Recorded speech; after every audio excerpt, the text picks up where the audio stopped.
जो व्यक्ति ईश्वर भक्त नहीं हो सकता वो व्यक्ति राष्ट्र भक्त भी नहीं हो सकता। ध्यान देना जरा अपने शब्द। जिस व्यक्ति के अंदर मानवता नहीं है, जिस व्यक्ति के अंदर परमेश्वर की आज्ञा पालन करने का सामर्थ्य, ईश्वर को जो नहीं मानता है, उपासना यज्ञ सत्संग ध्यान नहीं करता है, वो ईश्वर भक्त तो अगर नहीं है तो देशभक्त भी नहीं हो सकता। आप जब पढ़ेंगे हमारे देशभक्तों को तो आपको इसका प्रमाण भी मिल जाएगा। इसीलिए मैं निवेदन कर रहा हूं, धर्म, ईश्वर और राष्ट्र ये कोई अलग अलग चीजें नहीं है, सब एक दूसरे से जुड़ी हुई चीजें हैं। कैसी है जी? एक दूसरे से जुड़ी हुई चीजें हैं। जो व्यक्ति धार्मिक होगा, जिसको ईश्वर से प्रेम होगा, उसे अपने राष्ट्र से भी प्रेम होगा और राष्ट्र भक्त भी होगा। लेकिन उससे पहले ये जान लेना आवश्यक है कि भक्त कहते किसे हैं। हमें अपने राष्ट्र का भक्त बनना चाहिए, लेकिन भक्त कहते किसे हैं?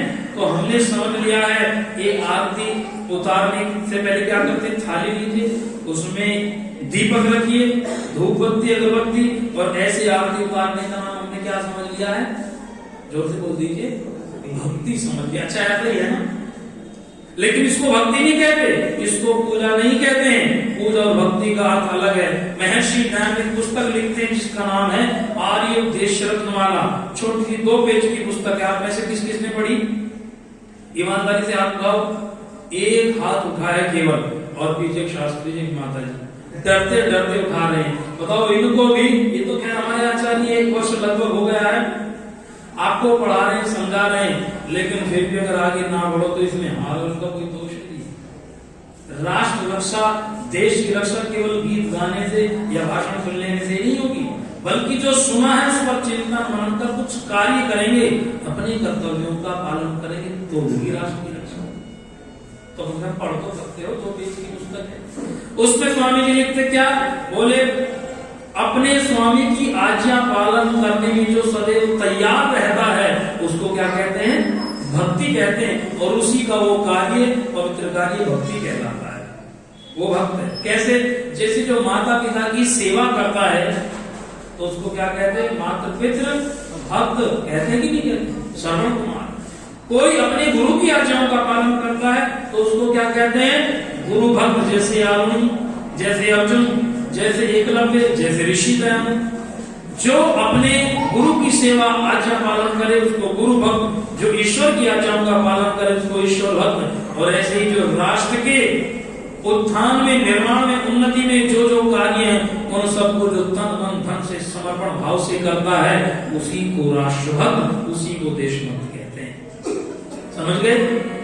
इसीलिए अगर अपने देश की भक्ति करना चाहते हो तो पहले अपने राष्ट्र को जानो, अपने देश को जानो, भक्ति को जानो। आइए मैं आपको प्रारंभ से ले चलता हूँ, एक खाका खींचने का प्रयास करूंगा। अगर आपने ध्यानपूर्वक चिंतन मनन करके सुना तो बहुत सारी अच्छी बातें आपके हृदय में याद स्थापित होने वाली है। शोभराम प्रेमी जी ने बड़ा सुंदर लिखा है। क्या आवाज तो ठीक आ रही है ना? पीछे तक हाथ उठाकर बताइए, ठीक आ रही है? 2-4 को ठीक आ रही है, बाकी तो सब टाइम पास कर रहे हैं। हाथ उठाओ, किसी किसी बिल्कुल अच्छी आवाज आ रही है, सबको आ रही है। अपने होने का प्रमाण दिया करो। दुनिया वालों, दुनिया वालों, ये देश हमारा जग से न्यारा,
कभी विश्व समूचा, इसलिए भारत सबसे ऊंचा देश कहा हो। इसी देश की पुण्य भूमि में जन्म हमारा हो। ओ दुनिया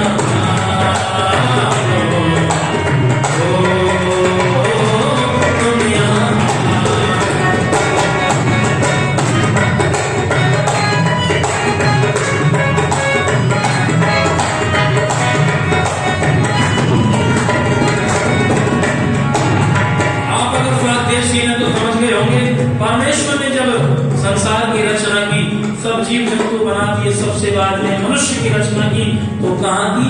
त्रिविष्टम ने। कहाँ की जी? बोल तो दो। मेरी आदत है, मैं अपने श्रोताओं को शांत नहीं बैठने देता, बात करता रहता हूँ, ताकि अब किसी और से बात ना करें। मेरे से बात करेंगे तो जुड़े रहेंगे। त्रिविष्टम जिसको आप तिब्बत कहते हैं, वहां पर मनुष्य की सृष्टि की परमेश्वर ने सबसे पहले, और वहीं से फिर हमारे लोगों ने इस भारत भूमि को, इस आर्यवर्त को अटक से कटक, हिमालय से विंध्याचल जो मध्य भाग है, इसको अति श्रेष्ठ माना, इसको आर्यों ने बसाया। आर्यों के बसाने के ही कारण इस देश का नाम सबसे पहला क्या पड़ा? आर्यवर्त। क्या पड़ा? जोर से बोलो, आर्यवर्त। और आगे चले यहीं के लोग फिर कैसे बने? अभी हमारे देश की विशेषता देखें आप, चारों ओर जल निधि और हिमगिरी का घेरा, भारत मेरा, भारत मेरा। पर चारों ओर जल निधि और हिमगिरी का घेरा, भारत मेरा, भारत मेरा। प्रकृति में सौंदर्य सब यहीं बिखेरा, यहीं बिखेरा, भारत मेरा। कैसे कैसे? प्रिय पसंद हेमंत मनोरम, वर्षा शीशिर शीत और भीषम। एक वर्ष में तो 6 ऋतुओं का मिलना आनंद सा।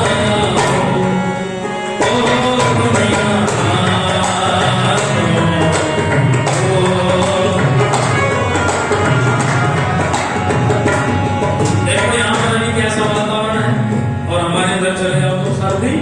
गजब की बढ़ रही है। राजस्थान में जाओगे अलग माहौल मिलेगा। एक ही समय में भारत में 6 की 6 ऋतुओं का आनंद ले सकते हैं। ये विशेषता हमारे देश को मिली है। और हमारे देश की विशेषताएं सुनो, दुनिया में सबसे ज्यादा विद्वान महापुरुष योद्धा कहीं हुए हैं तो कहाँ हुए हैं? और तो दो, व्यास, पतंजलि, कपिल, गणाधर, जैमिनी गौतम, जैमिनी गौतम, जैमिनी गौतम। व्यास, पतंजलि, कपिल, गणाधर, जैमिनी गौतम, जैमिनी गौतम। ऋषि दयानंद, योगी कृष्ण, श्री राम, पुरुषोत्तम राम, पुरुषोत्तम। ऋषि दयानंद, योगी कृष्ण, श्री राम, पुरुषोत्तम राम। कुछ कोटि के संत महात्मा, योद्धा वीर धीर धर्मान मारा पैदा हो, जिनका एक दिन सकल विश्व में चमका सितारा हो। ओ दुनिया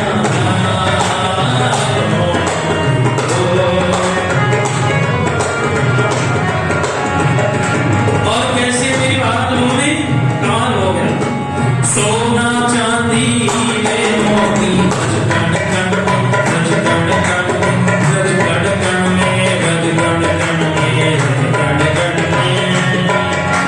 सोना चांदी, सोना चांदी, सोना चांदी, सोना चांदी में मोती, रजगण कण में, रजगण कण में।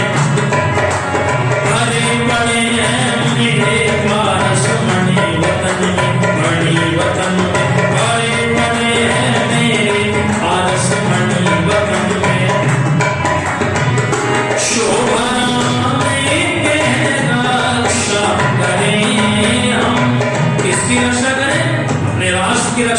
कैसे करें? शोभना में कैलाश करें हम, जिए इसी के लिए मरें हम। सत्य वचन है वो हमारा नारा, हम सबने मेरे आज उचारा। ये सब बोली मिलकर मीठी मीठी ताली बजाते हुए ओ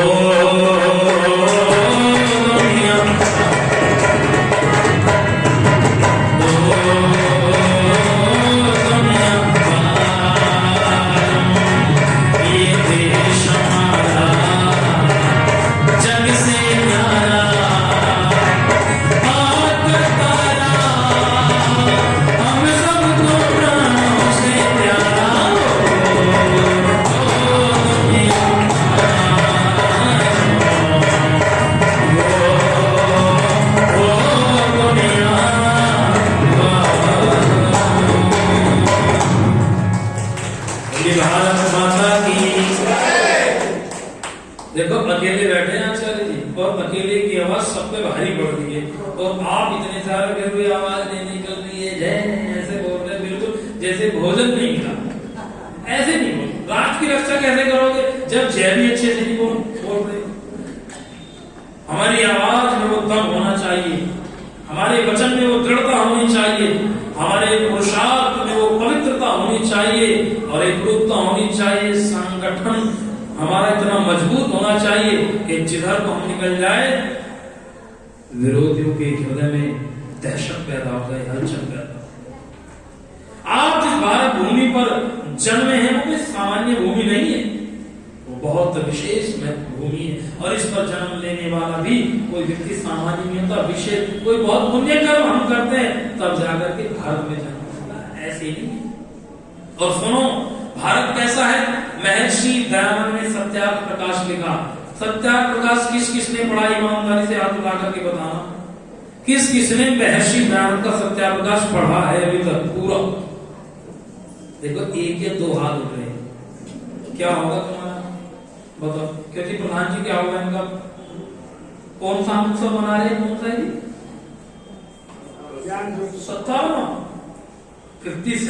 57वां हम वार्षिक उत्सव मना रहे हैं, और 57 छोड़ो 25 हाथ भी नहीं उठे कि अपने सत्यार्थ प्रकाश पढ़ा। अच्छा कितनों के घर में सत्यार्थ प्रकाश है? हाथ उठाना। रखा तो है जी, हमने लाल कपड़े में लपेट करके अलमारी में सजा करके रखा, और हमारे पिताजी ने रखा था, हमने संभाल करके रखा। पढ़ा है नहीं, पढ़ने का समय कहाँ है हमारे पास में? जब पढ़ोगे नहीं तो बढ़ोगे नहीं। आप अपने ग्रंथों को नहीं पढ़ रहे लेकिन दूसरे पढ़ रहे हैं, इसलिए वो पढ़ करके आपको मूर्ख बना रहे, और हमारे बच्चे हमारी संस्कृति से दूर हुए क्योंकि आपने तो छोड़ा नहीं उनको। ध्यान रखना, सावधान, अगर आपने अपने बच्चों को अपनी संस्कृति से नहीं जोड़ा तो किसी और संस्कृति से जुड़ जाएंगे, और जुड़ रहे हैं। कहीं मुसलमान तो कहीं ईसाई बन रहे हैं, और उनकी संस्कृति तो इतनी भयावह और भयानक है कि हमारी बच्चों को 52, 56 टुकड़ों में बांट देते हैं, काट देते हैं, और हम फिर बैठ जाते हैं ऐसे जैसे हमारे बस की कुछ था ही नहीं। हमारे बस में बहुत कुछ है लेकिन हम करना नहीं चाहते। इसलिए संकल्प लो कि हम पुस्तकों को अपनी पढ़ेंगे। पढ़ोगे कि नहीं पढ़ोगे? शाम के ऐसे उतारे विचार करेंगे। 24 घंटे में से कम आधा घंटा तो निकाल सकते हो पढ़ने के लिए। कुछ निकाल सकते हो कि नहीं निकाल सकते?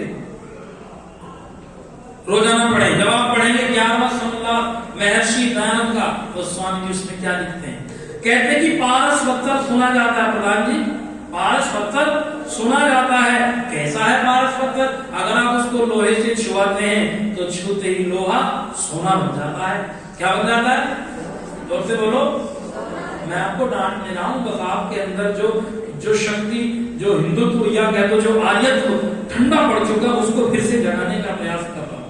आचार्य जी कह रहे थे कि आग लगा दो आग। मैंने कहा आग तो जब ही लगाओ जहां कोई थोड़ी बहुत उष्णता हो। अब प्रयास कर रहा हूं, देखो कितनी लगती है। मैं कह रहा हूं आपसे, क्या कह रहा था? हाँ, पारस पत्थर। सुन रहे आप ध्यान से, इसका मतलब कहते पारस पत्थर ऐसा जिसको लोहे से छुआओ तो छूते ही लोहा क्या बन जाता है। तब स्वामी जी कहते हैं ये तो सुनी सुनाई मिथ्या बातें हैं, मतलब झूठी बातें हैं, किंतु ना तो पारस वक्त ऐसा किसी ने सुना ना देखा, ये झूठी बात है। किंतु ये भारत ही वो पारसमणि है जिसको छूते ही दरिद्र से दरिद्र, निर्धन से निर्धन देश भी धनाढ्य हो गए हैं, अमीर हो गए। अरे ताली तो बजा दो कम से कम। इतनी बड़ी बात है अपने देश के लिए। हमारा देश ऐसा पारसमणि है, इसलिए इसको बहुत लोगों ने आकर के लूटा है। क्यों लूटा है? हमारी ही मूर्खता के कारण लूटा है, हमारी आलस्य और प्रमाद के कारण लूटा है। हमारे अंदर आलस्य प्रमाद क्या आ गया? हमने वेदों को पढ़ना पढ़ाना छोड़ दिया, हमने सुनना सुनाना छोड़ दिया। और जब हम पढ़ते नहीं, सुनते नहीं, सुनाते नहीं, तो क्या होगा? हम केवल पशु बन करके रहेंगे। क्या बन करके रहेंगे? आओ हम पशु ना बने, हम क्या बने? हम वीर बने, हम आर्य बने। और जो गलती हमारे पूर्वजों से हुई है वो गलती हम ना करें। जो गलती हमारे पूर्वजों ने नहीं करी, अच्छे काम करे, वे अच्छे काम हम करें। क्या गलती थी हमारे पूर्वजों से? आपस में बट गए, आपस में ही लड़े। हरदयाल एमए से जब पूछा गया परीक्षा हॉल में, भारत में अंग्रेजों की शासन करने की नीति का विस्तार पूर्वक वर्णन कीजिए, तो उन्होंने वर्णन करा। और उसके लिए उन्होंने 3 घंटे नहीं लिए साहब। उन्होंने क्या लिया? उन्होंने केवल 1 बल्कि आधा मिनट ली और उसमें क्या लिखा? Divide and rule. क्या लिखा? जोर से बोलो। Divide and rule. वो लिखते हैं फूट डालो और राज करो। बोले यही अंग्रेजों की नीति है। और बताओ आज भी ये बीमारी हमारे अंदर घर कर रही है कि नहीं कर रही? हम आपस में लड़ते हैं, भाई भाई लड़ते हैं और मजा तीसरा ले जाता है। आइए, बड़ा सुंदर लिखा है। छोटी सी बात बोल करके आगे बढ़ता हूँ। अगर आपको ये बात लग रही है, जहां हम चक्रवर्ती सम्राट हुआ करते थे, हमने अपनी गलती से अपना सम्राट और अपना वो पद खो दिया, हम आपस में लड़े, लिखा है आपस की फूट बुरी, आपस में मत लड़ो, आपस में भाई बहन, आपस में पिता पुत्र घर में बैठा करो, संकल्प लो शाम का भोजन सभी साथ करेंगे, मिलकर के बैठ।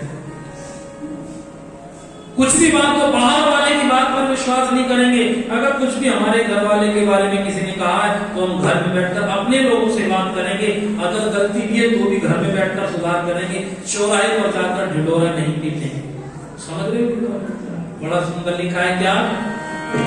हम आपस में लड़ लड़कर लुट पिट कर आज बिगड़ कर रोते क्यों घर में पड़कर? अगर गलती ना होती, अगर गलती ना होती, अगर गलती ना होती, अगर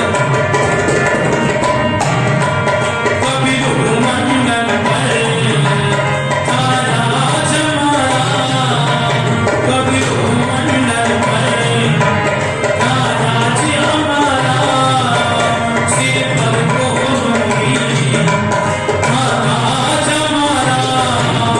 आज महागंगा से उठे आगे संगार, आज महागंगा से उठे आगे संगार, बुराते नहीं अगर गलती ना होती, अगर गलती ना, एक साथ, अगर गलती ना होती।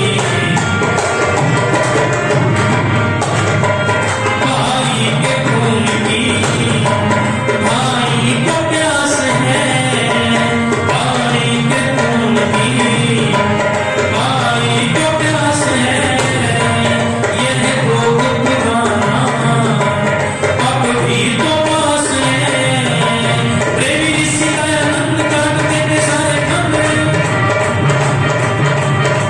प्रेमी ऋषि आनंद काटते थे सारे खंड, बस जाता न करी हो जाता। अगर गलती ना, बोले साहब, अगर गलती ना होती, अगर गलती ना होती, अगर गलती ना होती, हम आपस में लड़ लड़कर लुट पिट कर आज बिगड़ कर रोते क्यों घर में पड़कर? अगर गलती ना होती, अगर गलती ना होती, अगर गलती ना होती, अगर गलती ना होती। अरे हमारे यहाँ तो एक से ज्यादा सम्राट हुए हैं। देखो दुनिया में सबसे ज्यादा क्या चक्रवर्ती सम्राट अगर हुए तो केवल भारत भूमि में हुए। कहाँ हुए? भारत भूमि। फिर ऐसा थे जो चक्रवर्ती सम्राट जहां के होते थे वहां के लोग गुलाम क्यों बन गए?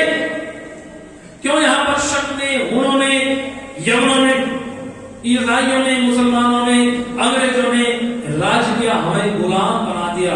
उसका कारण क्या था? ध्यान रखना, मैंने बीमारी भी बताई और बीमारी का समाधान भी देने का प्रयास करूंगा। अगर चिंतन मनन होकर आपने सुना तो बहुत सारा सुधार हो सकता है, आज से भी से हो सकता है। क्यों हम गुलाम हुए? क्यों हमारा इतना पतन हुआ? तो कहा है नहीं बिगाड़ा भारत का, कुछ दुश्मन की तलवारों ने भारत को बर्बाद किया है। भारत के, जोर से बोल दो, गद्दारों।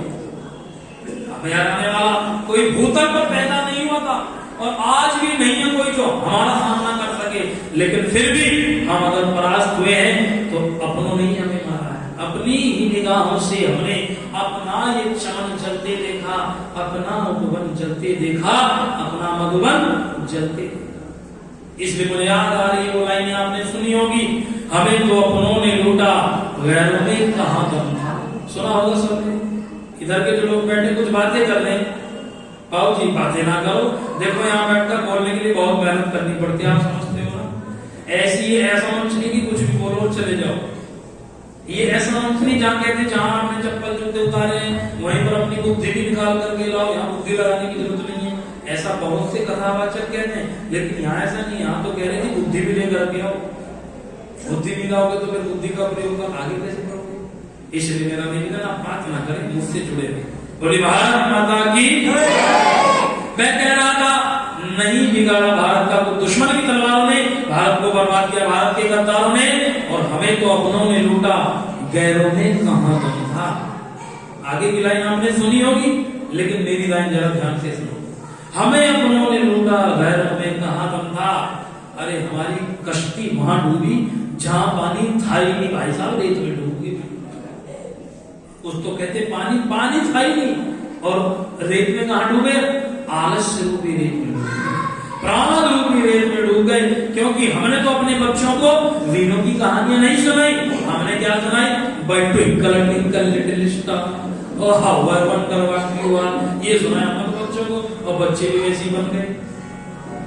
लेकिन हमारे यहाँ हमारी वीर प्रसूता माताएं वीरों की कहानियां सुनाती थी। छत्रपति शिवाजी महाराज को माता जीजाबाई ने वीरों की कहानियां सुना करके बड़ा किया था। और मानो उन्होंने कहा था, आइए स्वामी भीष्म जी के शब्दों में मैं कहने लगा हूं क्या? अरे हमारे आगे दुश्मन भागे, छोड़ सदा मैदान, वीरता देख हमारी। हम कैसे थे? हमारे सामने दुश्मन ठहरते नहीं थे। आपने नाम सुना होगा हरि सिंह नरवा का, सुना कि नहीं? हरि सिंह नरवा ने बड़े बड़े योद्धाओं को परास्त कर दिया, और यहाँ तक कि अफगानों को उनके वस्त्र छोड़कर सलवार पहनने पर मजबूर कर दिया। वहां तो पठानी आज भी कहती है, सो जा बेटा सो जा, सोना नहीं तो हरि सिंह नरवा जाएगा। ये खौफ था हमारे वीरों का, लेकिन वीरों के खौफ कम होते चले गए जब से हमने अपने वीरों की कहानियों को पढ़ना, पढ़ाना, सुनना, सुनाना छोड़ दिया। ये शिक्षिका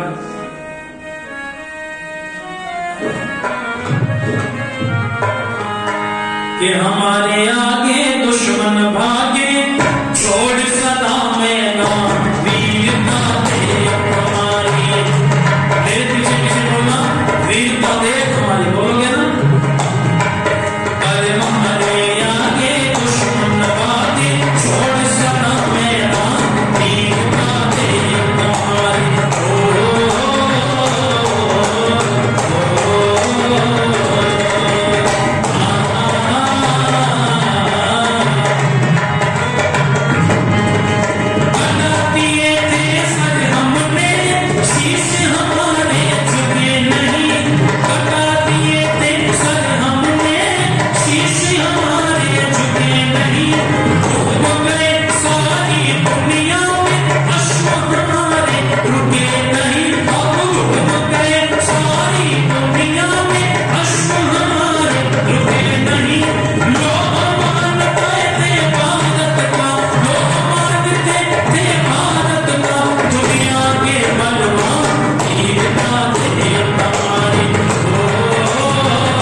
लेने के लिए तैयार रहती थी। और उसमें बहुत लंबी श्रृंखला है हमारी माताओं की। वो अपने बच्चों को ऐसी माताओं की कहानियां सुनाए। कैसी? धड़क रही है छाती पर सती पद्मिनी की ज्वाला, धड़क रही है छाती पर सती पद्मिनी की ज्वाला, खिलजी सद्गुण कर रोया वो कामी कुत्ता काला, खिलजी सद्गुण कर रोया वो कामी कुत्ता काला, चलने सुन आवाज दे रहे, चल सुन लो आवाज दे रहे, चित्तों के शमशान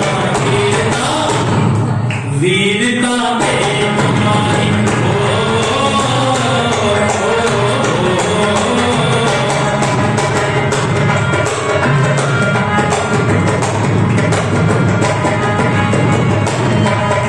कैसे कैसे महावीर हुए हैं। शत्रु को उठा कर कर वीरों की हुंकारों से,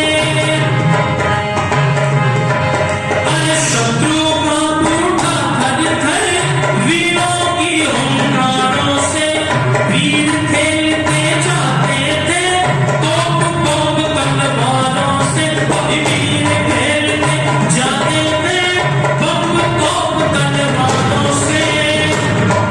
सन 1857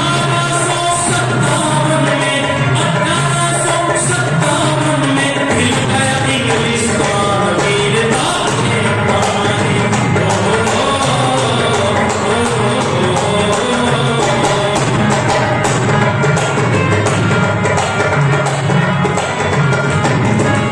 मंगल पांडे का त्यागी जौहर देख जवानी का। कहां से क्रांति शुरू हुई थी? 1857 की क्रांति भारत के अंदर उत्तर प्रदेश में मेरठ जिले में हुई थी, जहां से हम आए हैं। इसलिए भाव भी आप समझ रहे होंगे क्या? मंगल पांडे का त्यागी जौहर देख जवानी का, गोरे सुनकर नाम डरे थे झांसी वाली रानी का, वही गोरे सुनकर नाम डरे थे झांसी वाली रानी का। किरणमयी महामाया दुर्गा, किरणमयी महामाया दुर्गा, विश्व वतन की शान। ये सब मिल मिलकर वीरता दे तुम्हारी।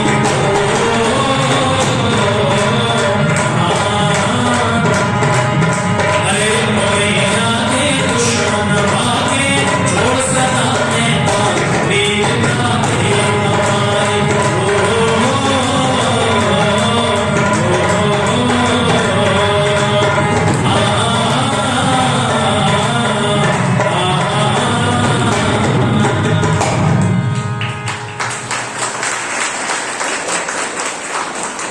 उपस्थित सज्जनों, हमारा देश ऐसे ही आजाद नहीं हुआ। इसको आजाद कराने के लिए 8-8 साल के, 10-10 साल के, 15 साल के, 20, 25, 26 साल के बच्चों से लेकर धधकती हुई जवानी जिनके अंदर थी, उन नौजवानों ने उबलती हुई जवानी भारत माता के शरणों में अर्पित की है। ऐसी आजादी नहीं हुई। लेकिन कुछ लोगों ने लिख दिया, क्या लिख दिया?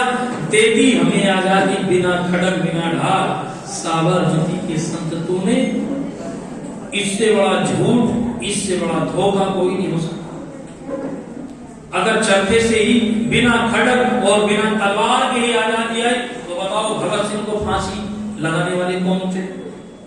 वो कौन था? खुदीराम बोस, इस बंगाल की पावन धरा से, जिसने गीता को हाथ में लेकर हंसते हंसते फांसी के फंदे को चूम लिया था। कभी सुनाओ तो सही खुदीराम बोस की कहानी। खुदीराम बोस जिसको उसकी बहन ने अपनी मां से खरीद लिया था। कैसे? जीवन को पढ़ना। उनके घर में बेटियां होती थी, लेकिन कोई लड़का होता था तो होते ही कुछ दिनों बाद मर जाता था। तो किसी ने टोना टोटका बताया, बोले ऐसा कर लो। व्यक्ति के मन की बात है और कई बार तुक्का लग भी जाता है, कई बार हमारे कर्म भी सामने आते हैं। तो किसी ने कह दिया अगर तुम होते ही इसको किसी और को बेच दोगे तो ये फिर बच जाएगा बच्चा। तो खुदीराम को जब बेचने की बात चली तो उनकी बड़ी बहन आई, वो कहने लगी मैं खरीदूंगी अपने भैया को। एक थोड़ा सा कहते हैं इसको क्या ड्रामा था, तो करना था। उसने कहा ठीक है खरीदो, कैसे खरीदोगी? बोले मैं खुद से खरीदूंगी। किससे? और खुद यहाँ किसको कहते हैं जी? जोर से बोलो, समझ में नहीं आई बात। खुद ही किसको बोलते हैं? तो फिर इतने डर क्यों रहे हो भाई साहब? कौन सा तुम्हें तीर मार रहा है कोई?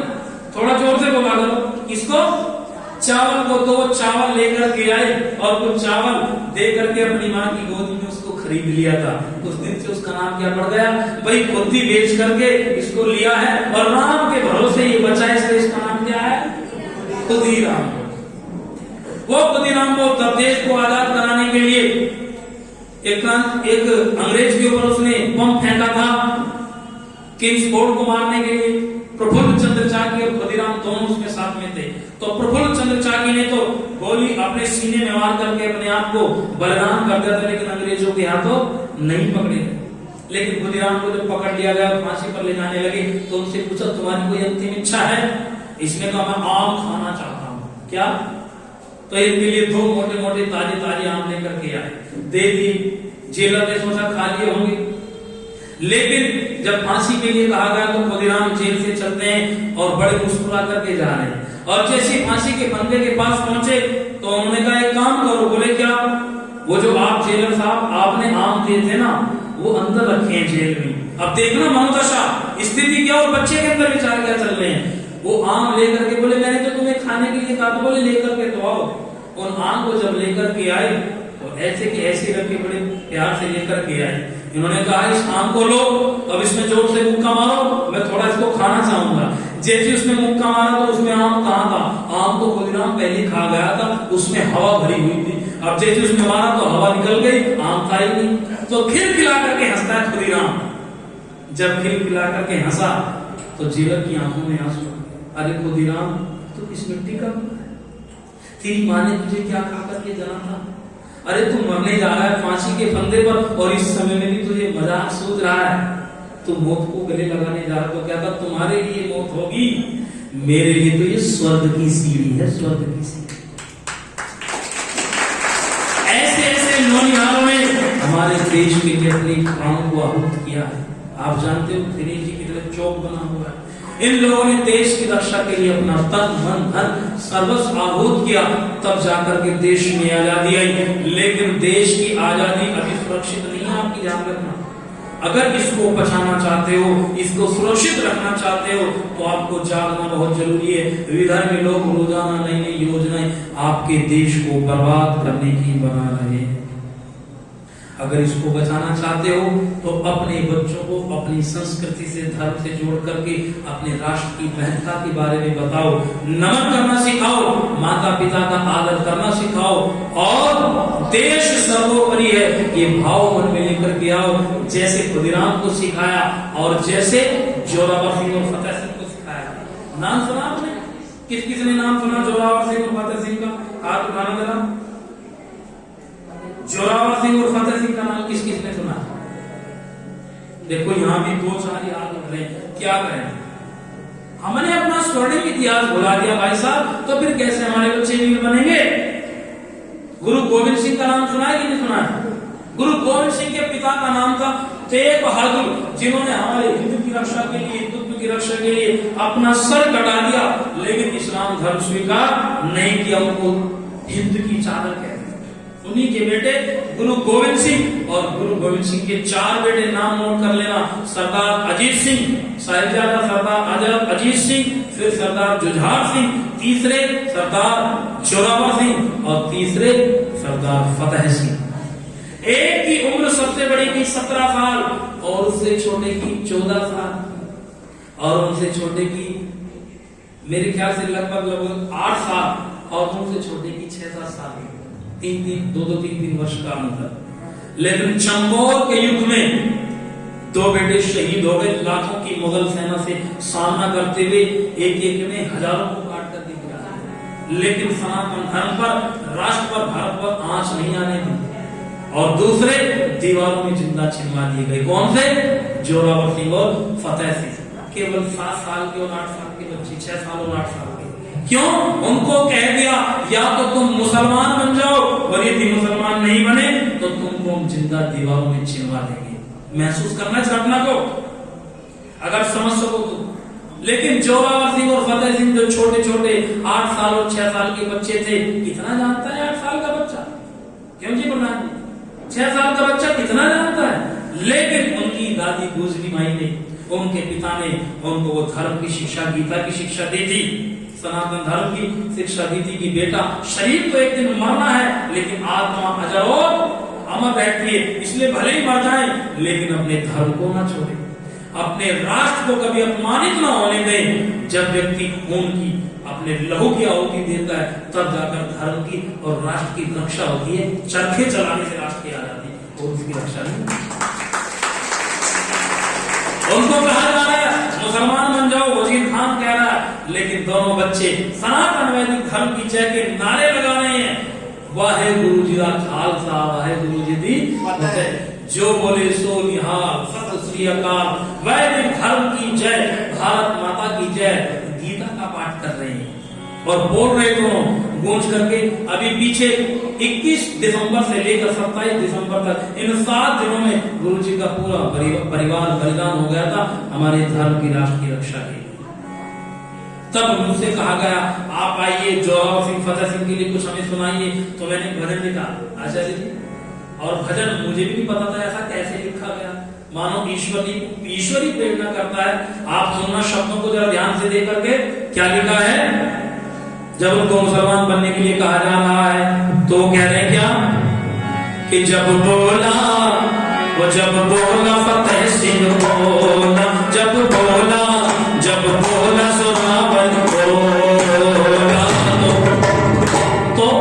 तो गूंजा रंगीते बसंती। मेरे पीछे पीछे आप बोल रहा रंग दे बसंती, चोला क्या बोलोगे। जब बोला फतेह सिंह बोला, जब बोला जोरावर बोला, तो गूंजा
सेना ने घेर लिया। गुरु गोविंद सिंह को मात्र 40 सैनिक बचे थे। तो उनके सैनिकों ने कहा, गुरु जी हम तो केवल 40 हैं और ये लाखों हैं, हम इनका मुकाबला कैसे करेंगे? तब गुरु गोविंद सिंह ने अपनी उस सेना के अंदर जोश भरा और एक वक्तव्य दिया। क्या कहा? बोले कौन कहता है तुम 40 और ये लाखों हैं? ये तो बहुत कम है, तुम इनसे संख्या में बहुत ज्यादा हो। बोले कैसे? क्योंकि तुम एक एक सिंह, एक एक सिख, एक एक वीर लाखों के नहीं 1.25 लाख के बराबर हो। किसके? और एक बात कही उन्होंने, चिड़ियों से मैं बाज लड़ाऊं। इनसे? अरे चिड़ियों से मैं बाज लड़ाऊं, गिदड़ों से मैं शेर बनाऊं, 1.25 लाख ते एक लड़ाऊं, तभी गुरु गोविंद सिंह नाम लड़ाऊं। अरे ताली तो बजा दो। इतनी बड़ी बात कहते गुरु गोविंद सिंह। जब इस बात को सुना तो सरदार अजीत सिंह कूद करके जाते हैं और हजारों को काट करके बलिदान हो जाते हैं। फिर जाते हैं कौन? जुझार सिंह। पिताजी मुझे आज्ञा दीजिए, होड़ मची हुई है। जैसे बच्चों में खिलौनों से खेलने के लिए होड़ मचती है, इनमें बलिदान होने के लिए होड़ मची हुई है। कमाल कर दिया भाई। क्या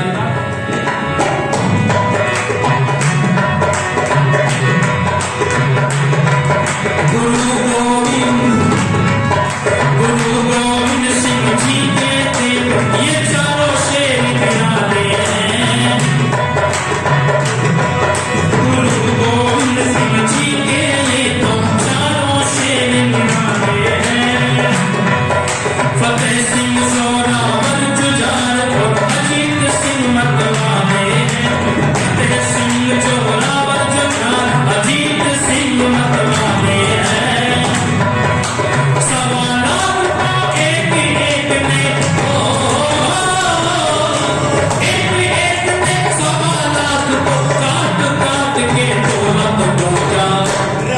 एक साथ बोलो मिलकर जोर से, अगर मेरी बात आपके हृदय तक जा रही है बोलिए तो गूंजा रंग दे पसंद, तो गूंजा रंग दे पसंद। जब बोला जब बोला फतेह सिंह बोला, जब बोला जब बोला तो गूंजा रंग दे पसंद।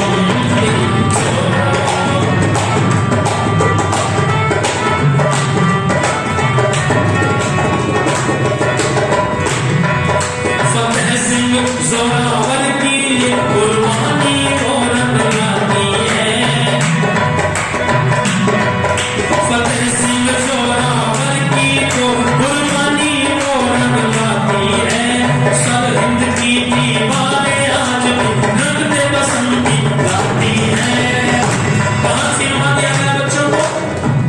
देखो इनकी कौम और इनका विचार कितना घृणित, कितना भयावह है कि मात्र 6 साल और 8 साल के बच्चे को इस्लाम ना स्वीकारने के कारण दीवारों में जिंदा चिनवाया जा रहा है। मैं तो कहानी सुना रहा हूं, लेकिन आप सुनकर अगर चिंतन मनन नहीं करेंगे तो फिर से जोरावर फतेह सिंह फिर से छिनवाए जाएंगे, फिर से काटे जाएंगे। ये क्रम रुकने वाला नहीं है। अगर इसको रोकना है तो उनके विचार को अच्छे से समझ करके चिंतन मनन कर अपने बच्चों को संगठित करो। आप सब संगठित हो जाओ। जो आप जातियों में बटे हुए हो, इन जातियों को ठोकर मार करके एक संकल्प लो, हम सब राम के वंशज, हम सब कृष्ण के दयान हनुमान के वंशज, हम सब सनातनी हैं, हम सब एक हैं। हमारा उपास्य देव एक, ओम, हमारा धर्म सनातन वैदिक धर्म और हमारी सबकी एक जाति आर्य जाति मानव जाति। इस विचार को लेकर के जब आप चलेंगे फिर कोई जोरावर जिंदा नहीं चिनवाया जाएगा। लेकिन इधर तो हो रहा है। और देखो बड़ी मार्मिक घटना आ रही है। जब दीवार चिंते चिंते फतेह सिंह के यहाँ जाके ना गले तक, तो जो बड़ा भाई था जिसका नाम था क्या? जोरावर सिंह। फतेह सिंह सबसे छोटे थे। उन्होंने आंसू बहाने शुरू कर दिए। प्रधान जी आप बोले आंसू आ गए मुझे। तो फतेह सिंह ने पूछा, भैया भैया रो रहे हो? लगता है मरने से डर लग रहा है। अरे सिंह तो कभी डरते नहीं, आप क्यों रो रहे हो? तो एक बात कहता है जोरावर सिंह, भैया मैं रो नहीं रहा हूं, सिंह कभी डरते नहीं है, न मैं डर रहा हूं मौत से। फिर आपकी आंखों में आंसू क्यों है? तो जो बात कही वो स्वर्ण अक्षरों में लिखने योग्य है साहब। वो कहते मैं इसलिए रो रहा हूं, मुझे इसलिए आंखों में आंसू है कि दुनिया में मैं उससे पहले आया था। बेटा भैया फतेह सिंह, मैं तुझसे बड़ा हूं, मैं दुनिया में पहले आया तुझसे, तू मुझसे बाद में आया, लेकिन धर्म की बलिवेदी पर बलिदान होने तू मुझसे पहले जा रहा है, इसलिए अब तू मुझसे बड़ा हो गया, तूने मुझे छोटा कर दिया, मैं इसलिए रोआ। क्या भी थे, क्या उनका चिंतन मनन, केवल 6 और 8 साल की उम्र में इतना भयंकर विचार और इतनी गजब की प्रतिभा, इतना प्रेम अपने राष्ट्र के लिए, अपने धर्म के लिए। तभी तो मैं कहने लगा हूं क्या, फतेह सिंह जोरावर की तो कुर्बानी रौनक लाती है, फतेह सिंह जोरावर की तो कुर्बानी रौनक लाती है, क्या लाती है, सरहिंद की दीवारें आज भी रंगते बसंती गाती है, सरहिंद की दीवारें आज भी रंगते बसंती गाती है। लेकिन शहीदों की चिताओं पर लगेंगे हर वर्ष मेले, वतन पर मरने वालों का बाकी यही निशा होगा। लोग कहते हैं तो मैं भी नमन कर रहा हूं, क्या नमन अजय है उन्हें जिन्होंने,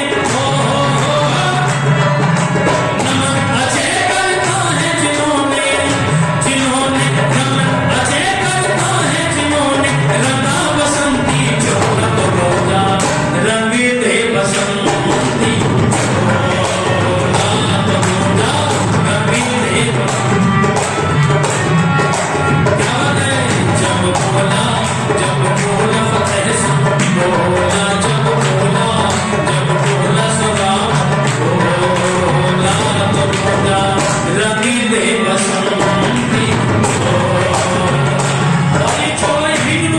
इसको रंगा हमारे क्रांतिकारियों ने, रंगते रंगते दयानंद ने रंगा, शिवाजी ने रंगा और स्वामी श्रद्धानंद ने रंगा।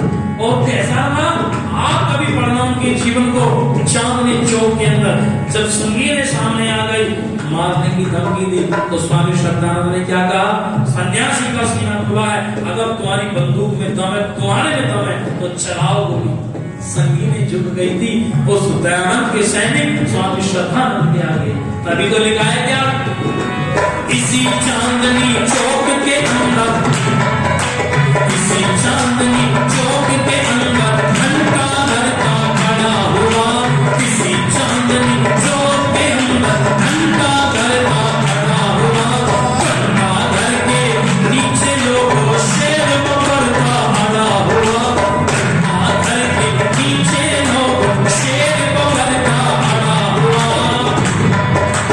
बोलो गंद मसीने बोलो, बोलो गंद मसीने बोलो, मैंने सीना बोला तो बोला रंगी दे बसंती, जब बोला फतेह सिंह बोला, जब बोला सुरावर बोला तो बोला रंगी दे बसंती, बोला तो बोला रंगी दे बसंती, बोला तो बोला रंगी दे बसंती चोला।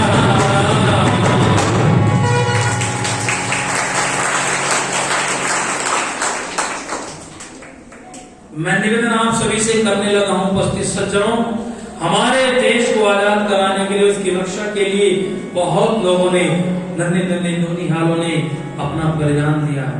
ये आजादी आपको ऐसी नहीं मिली, इसलिए इसकी रक्षा अगर करनी है, अपने राष्ट्र की रक्षा अगर करनी है, तो आप सभी को इन वीरों के इन भाव को अपने हृदय में रखना होगा और कहना होगा, जिनको प्यारा पाकिस्तान छोड़ गए वो हिंदुस्तान।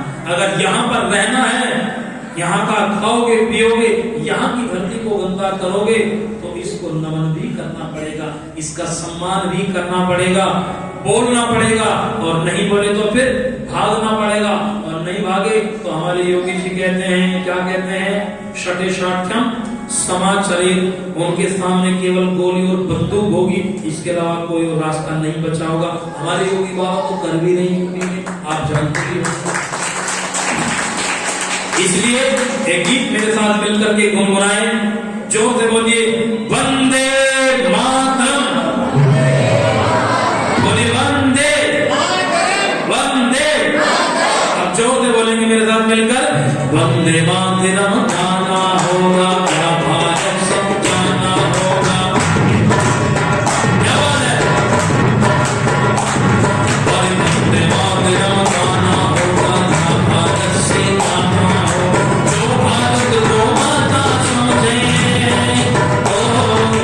जो भारत को माता समझे, उसका यहाँ ठिकाना होगा। वंदे मातरम, वंदे मातरम, बोलिए वंदे मातरम, ये साथ वंदे मातरम। अरे वंदे मातरम गाना होगा, भारत से जाना होगा। वंदे मातरम गाना होगा, भारत से जाना होगा। जो भारत को माता समझे, उसका यहाँ ठिकाना होगा। वंदे मातरम, वंदे मातरम, वंदे मातरम। इस धरती को अनभाते हैं, इस धरती को अनभाते हैं, गैर देश के गुण गाते हैं।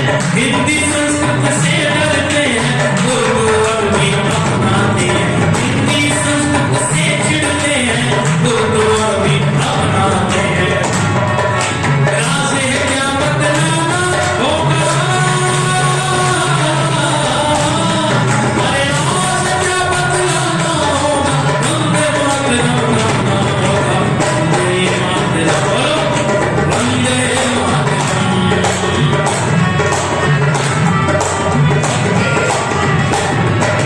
हमको अपने देश की मिट्टी इस जीवन से की है प्यारी। ये आओ हम प्रत्येक भारतवासी के मन में होना चाहिए। हमको अपने देश की मिट्टी की है प्राणों से प्यारी। भारत माता का सर ऊंचा, तब हो ऊंची शान हमारी। भारत माता का सर ऊंचा, तब हो ऊंची शान हमारी। इसका मान बढ़ाना होगा,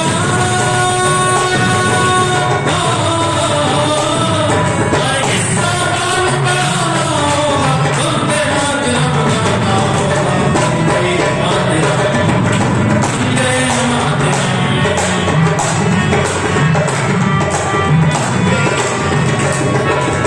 भारत माता सबकी माता, भारत माता सबकी माता, इसकी खातिर जीना मरना।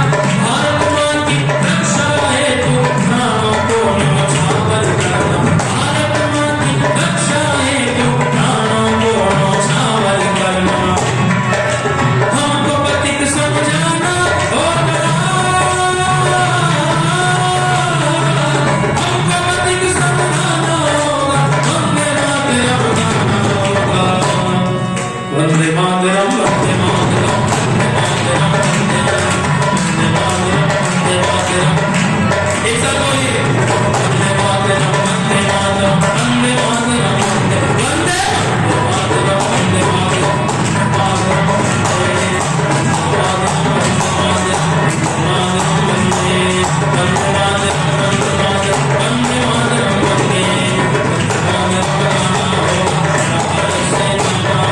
जो भारत को माता समझे, उसका नाम गाना होगा। वंदे मातरम, वंदे मातरम, वंदे मातरम,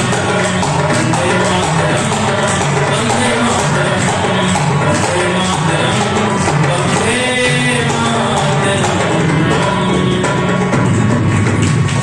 बोलिए भारत माता की।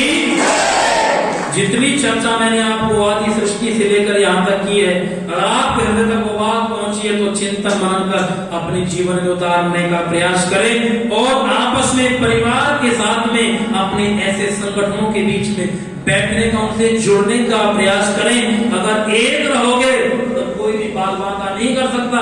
अगर बट जाओगे तो कट जाओगे और इतने कटोगे कि गिर भी नहीं पाओगे।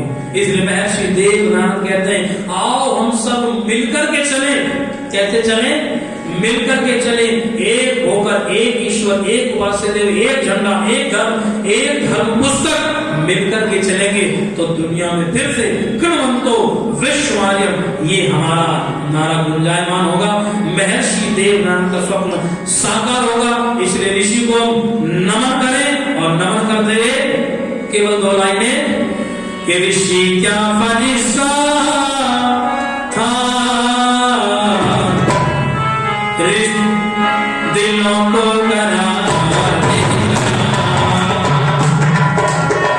ऋषि क्या फरिश्ता था, दिलों को करार देगा।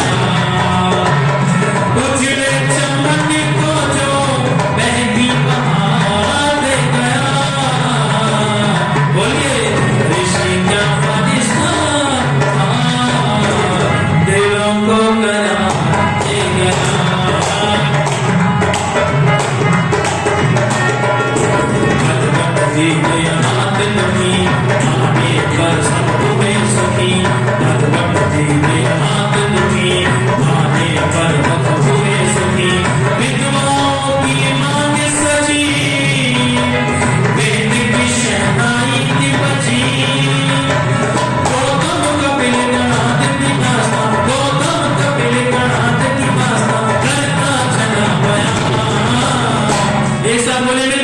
ऋषि का फरिश्ता था, दिलों को करार दे गया। दिलों को करार, उजड़े चमन को जो बहती बहार दे गया। मेरा ऋषि का फरिश्ता था, दिलों को करार दे गया।